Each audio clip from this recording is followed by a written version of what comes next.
Olá pessoal! Hoje eu vou falar sobre o envelhecimento normal, fisiológico dos órgãos do sentido. Isso se chama senescência, que é uma fase da vida, um envelhecimento natural e vai acontecer com todos nós.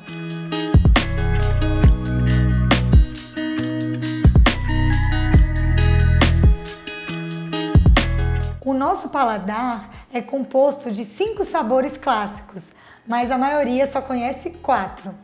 É característico o salgado, pelo sal, o doce, o açúcar, o café, que é o amargo, e o limão, que representaria o azedo. E há alguns anos foi descoberto o 5º sabor, que se chama umami.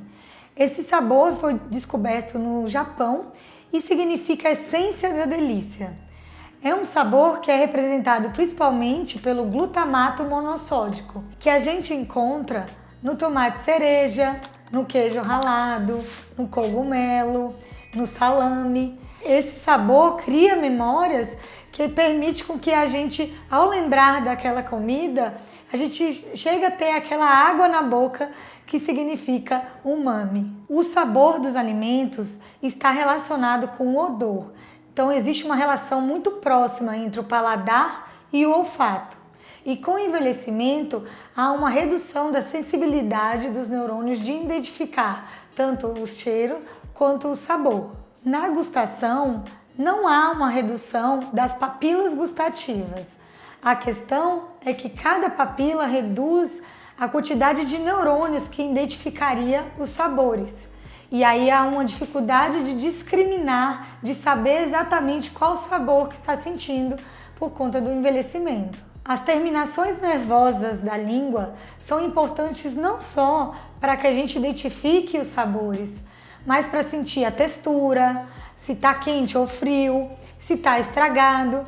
Por isso é muito importante que a gente avalie esse envelhecimento da língua. No envelhecimento saudável, essa redução da sensibilidade da língua ao reconhecimento dos sabores é pequeno.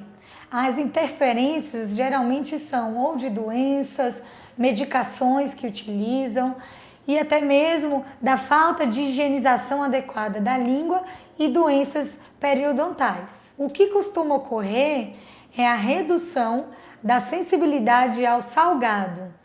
Então o paciente acaba tendo uma preferência maior por alimentos doces e isso afeta a nutrição porque eles deixam de comer o feijão, o arroz, a carne, dando preferência a biscoitos, carboidratos e isso é prejudicial à nutrição do idoso.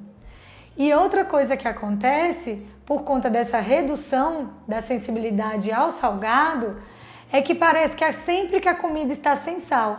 Então há uma tendência a aumentar a quantidade de sal e isso é preocupante para pacientes com doença renal, hipertensão. Para auxiliar esses pacientes que têm a redução do sabor salgado, deve ser acrescentado na comida limão, alho, alguns outros condimentos naturais que vão melhorar a sensibilidade ao sabor sem o acréscimo do sal.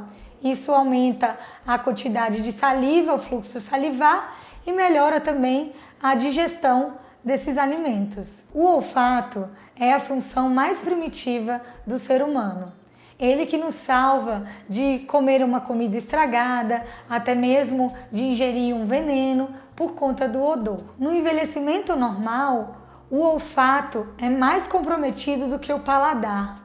E isso interfere também na alimentação, porque se você não sente o odor adequado, o cheiro, você também não tem o aumento do apetite que isso causa no cérebro. O que acontece é que vai havendo uma redução dos neurônios do olfato e uma transição da mucosa, que seria a terminação nervosa, por mucosa respiratória.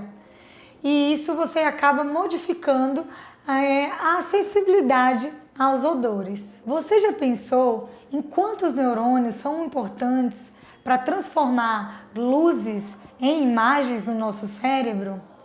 A visão é um dos órgãos vitais mais importantes do nosso convívio social e quando há alteração nesse órgão, a tendência a uma depressão, a isolamento social é muito grande.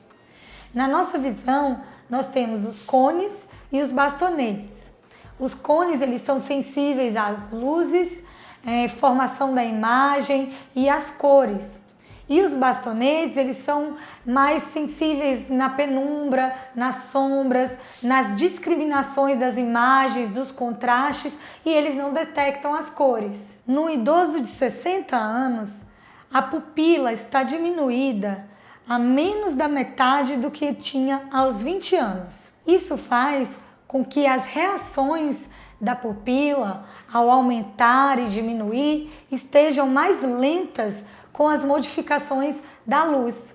Então, no paciente que ao apagar a luz ele dilataria a pupila para enxergar melhor, o idoso acaba tendo isso mais lento e a mudança da luz ambiente vai dificultar a visão de uma forma mais grave. Há também uma redução da movimentação dos músculos extraoculares e isso diminui o campo de visão, porque na hora de olhar para um lado, para cima, para baixo, circular o olho, isso acaba sendo mais lento e mais dificultoso. No idoso normal, vai haver uma dificuldade de adaptação ao brilho, quando tem um excesso de luz, por exemplo, em estradas, e também a dificuldade de adaptação ao escuro, né? De avaliar os contrastes, as diferentes sombras, e também uma dificuldade de discriminar as cores, que é mais difícil para o azul e o verde em relação ao vermelho e o amarelo,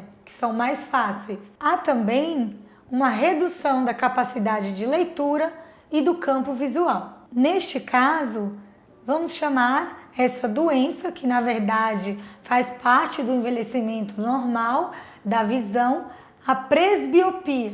A presbiopia é o exemplo clássico do envelhecimento ocular, em que há a perda da elasticidade do cristalino, causando uma dificuldade de adaptação da refratividade para a leitura, ou seja, para os objetos e leituras de perto.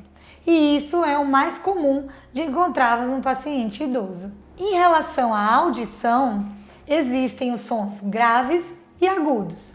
Os sons graves têm uma frequência mais baixa e os agudos frequência mais alta. As frequências mais altas, que por exemplo a voz de criança e de mulher, vão se tornando mais difíceis de interpretação pelo paciente idoso do que as frequências mais baixas, que são das vozes masculinas. A perda da audição tem forte relação com o comprometimento cognitivo nos idosos, porque a audição faz parte do processo de linguagem e de memória. Então, se a gente for pensar em um fator dos órgãos do sentido que teria relação com demência, o principal seria a audição. Por isso é super importante detectar alterações de audição e procurar tratamento e uso de próteses auditivas para evitar que esse paciente evolua no futuro com alterações cognitivas. A alteração cognitiva fisiológica do envelhecimento é a presbiacusia, que acontece principalmente por fatores genéticos, mais de 50% dos casos. É mais comum em homens, mas pode ser agravada em pacientes com diabetes, tabagistas, etilistas e por doenças ocupacionais. A característica da presbiacusia é a redução da discriminação dos sons, como eu já disse, principalmente para os sons agudos, a redução do volume do som ouvido e também a dificuldade de discriminar as palavras e compreender o que está sendo ouvido. O tato, a vibração e a pressão se encontram em receptores neurônios da pele. E a propriocepção, que significa a gente saber se o nosso pé está para cima, para baixo, se a perna está aberta ou não, se o meu dedo está levantado ou diminuído, isso se chama propriocepção. A capacidade própria da gente sentir as articulações. Eu posso estar com o olho fechado e eu sei se o médico colocar a articulação para cima ou para baixo, eu consigo sentir, por conta dos receptores que nós temos nos tendões, nas articulações e nos músculos. Por hoje é isso, pessoal. Acompanhe o nosso canal aqui no YouTube e aprenda mais sobre esse e outros assuntos.